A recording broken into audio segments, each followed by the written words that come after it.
Isang magandang hapon sa ating lahat, mga idol. At eto na nga, pabiyahe na nga tayo. Lapas Tarlac na nga tayo, mga idol. Pauwi na tayo ng Quezon City nga pala. At eto, kakasakay lang natin ng bus. Baha pa nga rin dito, pero passable naman. Akala ko dati, nung pag-uwi ko, hindi ako makakadaan dito sa Lapas Tarlac. Pero okay naman ang mga idol. Ayos naman, pero nakita nyo naman, marami nangingisda. At eto na nga mga idol, hindi naman natin akalain at bilisin na nga natin at nasa index na nga tayo. Medyo maulan, kinabahan pa rin ako. Akala ko lalakas siya ng sobra pero hindi na kasi nga pauwi na nga tayo ng Quezon City. Ang kinakaba ko, traffic pa mamaya sa Quezon Ave, tapos malakas pa ulan, mga idol. Ang hirap kayo makipagsiksikan sa bus na mga papunta ng Fairview, diba? Naranasan nyo rin ba yun? Parang sardinas na, yung nakatayo na. Pero hindi naman sana mamaya habang pauwi tayo. At eto na nga, medyo umuulan-ulan na mga idol. Nakapondo, nakita nyo naman, di ba? At nasa Pampanga na nga tayo mga idol. Pinabilis na nga natin. Tingnan natin dito yung katubigan ng Pampanga kung gaano ba ang nasakop ng baha. At makikita naman dito mga idol. Yan, pagmasdan lang natin mga idol, hintayin natin kung meron pa nga bang baha dito at hindi makaraan sa ibang mga barangay. At siya nga pala, nagpapasalamat ako sa patuloy yung pagsusubscribe at pagla-like sa aking video mga idol.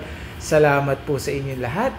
Baka hindi ka pa kung mapapanood mo to mga idol ang video na ito, mag-comment at mag-subscribe naman para alam ko kung saan nakarating ang video ko. Salamat mga idol. At eto na nga mga idol, napakatindi ng baha o pispan. Yan mga idol, sa Pampanga na yan. Tingnan natin, ang lawak pa rin ng baha.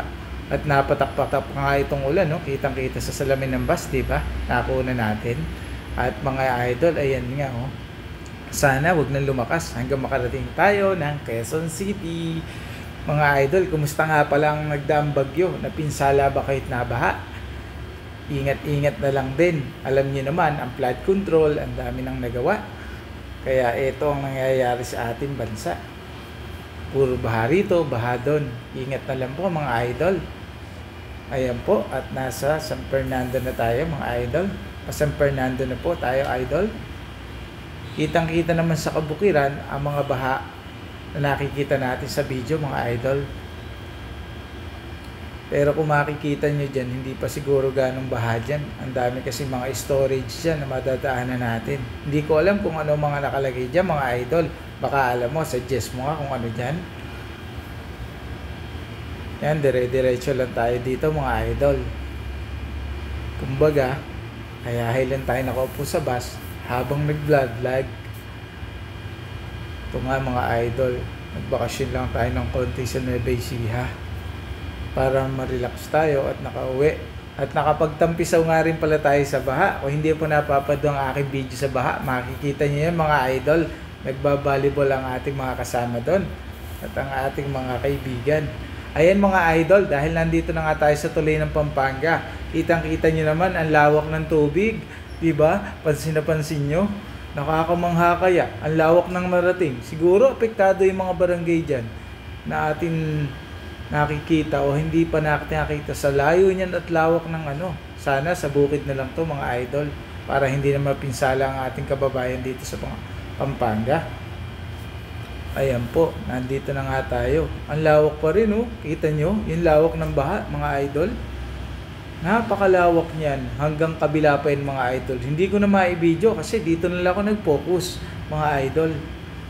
At yun, oh, dire-diretso pa rin talaga. Ang lawak niya. Ang dami ditong isda, mga idol. Sagana sila sa isda dito. Sa lawak ng baha, na pwede lang panghulihan ng mga isda. Diba?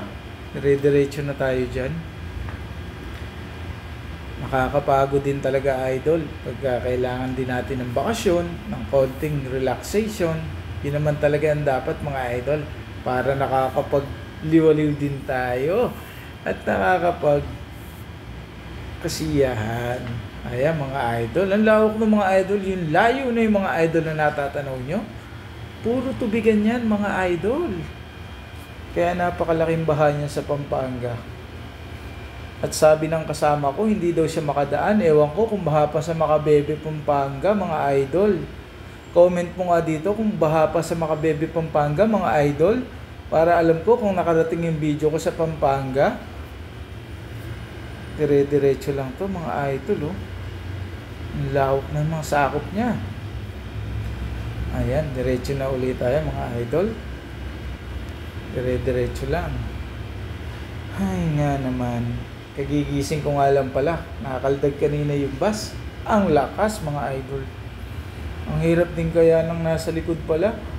Talsik ka talaga pagka nakakaldag mga idol. Kaya pala iba ayaw sumakay dito sa pinakapit ng bus, sa likuran ba. Pagka umano talagang mapapatalong ka pit mo mga idol. Ayun, lawak pa rin ang sakop niya mga idol ng baha.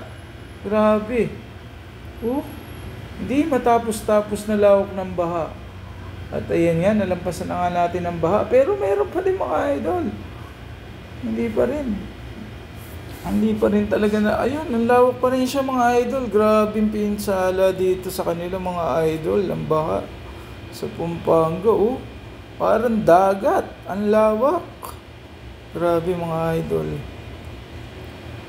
Iba talaga nagagawa ng baha, Para ka talagang nasa dagat mga idol. Pwede ka nga ritong mag-jet ski. Diba? At pwede ka rin naman mag-ano rito.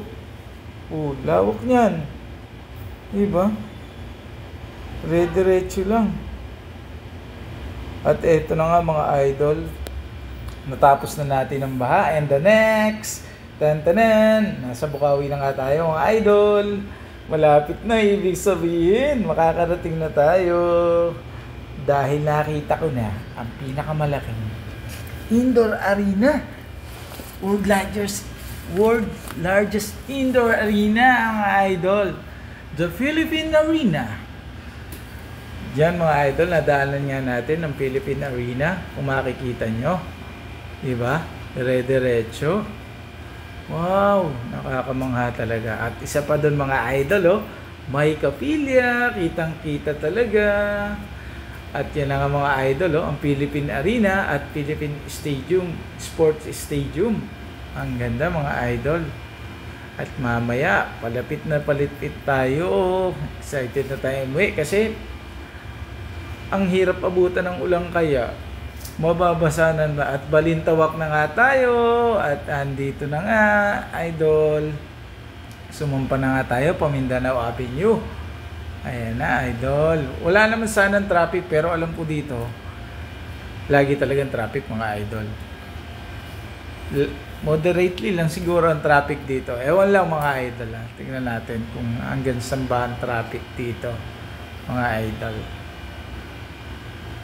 Titingnan natin kung hanggang saan nga ang traffic dito. Ngayon, naka-ano na kami mga idol. Nakakainit din Huwag naman sanang ganong traffic na dito para kami mapabilis ng biyahe at makarating kaagad ng Quezon Ave. Ayan nga, huwag naman sana, medyo lang. Hindi na siguro traffic dito mga idol. Kakainis kaya, napakatagal. Huling luwas ko idol, pabalik dito. 3:30 ko nakalapag dito, na uwi ako ng Central Avenue. Anong oras na mga idol? Ayan medyo traffic, pero medyo traffic. Maaga pa naman mga idol. Kaya, ay nako, talaga na lang medyo traffic nga rito mga idol. Dire-diretso pa naman. Ay grabe. Pagka ganitong traffic, nakakamangha. Ay, anong oras na naman makakarating dito mga idol pagka ganito naman ang traffic. Sana na may maganda pag-usad hanggang makarating tayo maayos at hindi na maabutan ng ulan. Kasi ang iniiwasan natin idol ang makapagsiksikan na sa commuters na papunta ng North Fairview. Para kasi silang mga sardinas mga idol.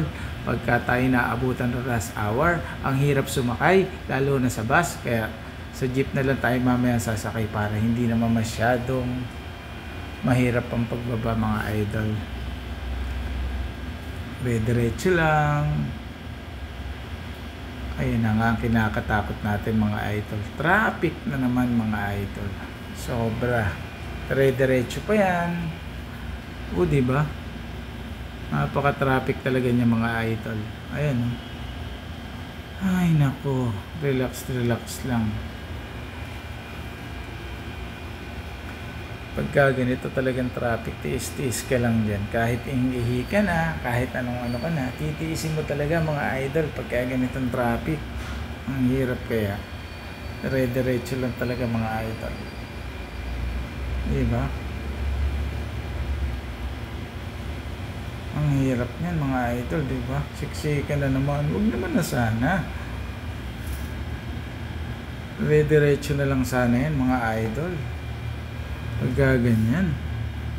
Kasi ang hirap kaya ng traffic. Dito mga idol, i-update ko rin kayo sa ginagawang Metro Manila sa Abboy Station, no? Makikita nyo mamaya ang ginagawa rito sa Mindanao Avenue. Kung ano na ba ang kalagayan ng project dito. Makikita nyo naman po yan mga idol. Hanggang makarating tayo ng Central. Okay? I-update ko po kayo mga idol. Ayan, nakaano na nga tayo. Diba? Dire-diretso lang. Ayun nga mga idol, papasok na nga tayo. Ito nyo, kaya pala medyo matraffic dito. Kung makikita natin mga idol, kita nyo naman, ginagawa pala dito. Ang lalim ng mga hukay pa. May makikita pa kayong mga ano dyan, diba? Napaka ano talaga, diba? Ayan o, yung mga bato, yung mga ano. Grabe pala construction dito, kaya traffic talaga mga idol. Dire-diretso lang at may mga batong malalaki pa talaga. Dire-diretso lang oh, makikita mo. Ayan, makikita na po natin mga idol ang ginagawang Metro Manila sa Abboy. Ayan oh, ang daming ano, kaya pala napaka-traffic dito eh. Pagka ganito mga idol. Dire-diretso lang. Diba? Ay, hapon na naman mga idol. Nandito pa rin tayo. Ang oras ay alas 4 na mga idol. Kaya ayan oh, kita nyo naman. Ayan, pati ko na nga tayo kung makikita nyo. Yung mga ginagamit nila dyan na ano, ayan oh, may cut-cut pa na ano, diba? Ayan, may heavy equipment nila na ginagamit dyan sa Metro Manila ay naka-stock dito mga idol. Kung makikita nyo. Ayan, ang dami, diba? Ayan, dire-diretso na tayo mga idol. Yes, malapit na tayo. Pakisunod na tayo. Dadaan pa naman tayo ng SM Road, Trinoma. Ayan, sana hindi naman ganong traffic dyan mga lodi. Para dire-diretso lang. At yan, pondo na yan. Sana wala nang ulan. At naambun-ambun pa kasi pagka ganito mga idol. Dire-diretso lang dahil Toyota North EDSA Service Center. Yan, shoutout sa'yo. Ayan, dire-diretso na po yan. Shoutout po sa lahat po ng followers natin na subscriber. Thank you so much po sa inyo lahat. I-comment nyo mga idol kung nakarating na sa inyo ang video ito. Kung napanood nyo kung saan nakarating ito. Itong update, medyo traffic na talaga. Kita nyo naman yung kabilang side. Traffic na. Ay, nagbababa tayo ng konti mga idol na pasahero. Dito sa ano. Ayan, tagal din pa naman ng pagbababa nito kuminsan. Kuminsan kasi mga idol kaya na ano, may mga bahagahe kasi ibang mga pasahero natin kasabay. Kaya ganun din naman tayo pagka medyo natagal. Dire-diretso na yan. So, sa kabila, hindi pa ganun traffic mga idol. Ang oras ay 4 PM. No? Hindi pa ganyan ka-traffic dyan mga idol. Ewan lang natin mamaya rush hour siguro. Lalo na kung ulan pa ay grabe na talaga yun mga idol. Sobrang traffic na yan pagka gano'n. Ayan, di ba? Diyan kami dumadaan na idol pagka nakamotor lang sa kabila sa taas. Pagka pauwi ng Nueva Ecija. Kasi nagsha-shortcut lang naman kami kasi MacArthur and Balagtas and Claridel Bypass. Dire-diretso na idol hanggang makapunta tayo ng Gapan and Nueva Ecija. Yun mga idol. Yan o. Wala pang ganong traffic talaga dito pagka ganitong oras mga idol. Kaya masarap talaga magbiyahe mga medyo ganitong oras pa eh. Pero sa kabilang side, kitang-kita nyo naman, ay, traffic na rin talaga. Nakakaano na eh, pagka ganyan traffic, ang makikita natin na ano, Nakakaano rin mga idol. Ayan, di ba? Ang ganda, di ba mga idol? Diretso na lang pagka ganyan, di ba? Oh. Dito naka-pick up din kami mga idol. Naglalalamog kami nung time na yon. Diretso lang naman. Ang ganda. Yes, malapit na. Makikita natin dito mga idol ang mga equipment na ginagamit sa Metro Manila Subway. Makikita nyo dyan mamaya mga idol. Alam ko andyan talaga yung ginagawa na yan at nakakaano na mga idol. Diretso lang naman yan. Makikita nyo dyan. Ayan na, malapit na tayo. Yehey, pauwi na.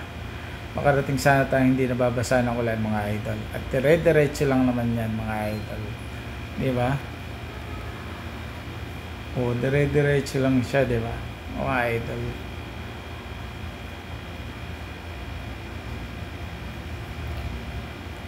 Biro mo, hindi pa ganun traffic pero grabe na. Anong oras pa lang? Ay nako, talaga pagka sobrang traffic na rin talaga pagka ganyang Pero okay lang din kasi dapat talaga maaga nagbiyahe para hindi, minsan kasi ang biyahe natin medyo late na kaya gabi na rin tayo nakakarating dito sa Manila mga idol. Pero ngayon medyo maaga-aga, kita nyo naman kasi nadala ako nung last time na nagpagabi ko. Ang hirap para ako sa dinas na kakasiksik sa bus na papuntang North Fairview mga idol. Kaya mga idol, diretso lang tayo. Diba? Ayan na. Kama ganyan. Malapit na nga tayo sa SM North. Ito na mga idol yung sinasabi ko sa inyo. Yung Metro Manila Subway Station na ginagawa. Diba? Ang dami lang equipment na ginagamit mga idol. Ang lalaki talaga. So big. Diba? Ayan po, kung makikita nyo dyan. Yan ang ginagamit nila sa paggawa ng subway. Mga materialis nila. Ang lalaki ng heavy equipment talaga. Ayan ano kaya yan? Pambutas kaya yan? Or pang mga idol? Hindi ko alam yan kung ano yan mga idol. Ang lalaki, diba? Yung ginagawa pala yung mga bakal. Busy ating mga kabayan sa paggawa. Talagang diretso na para magamit na yata ng sambayan ng Pilipino itong mga project na to pagdating ng araw Ayan nga mga idol. Maraming salamat nga pala. Mga idol, salamat at nakarating na rin nga tayo dito sa Central. At eto na nga tayo. Yan mga idol, papuntang Fairview, MRT 7, Tandansora Station mga idol. Makikita nyo dyan, update. May mga picture ako in-update naman, makikita nyo. Ayan,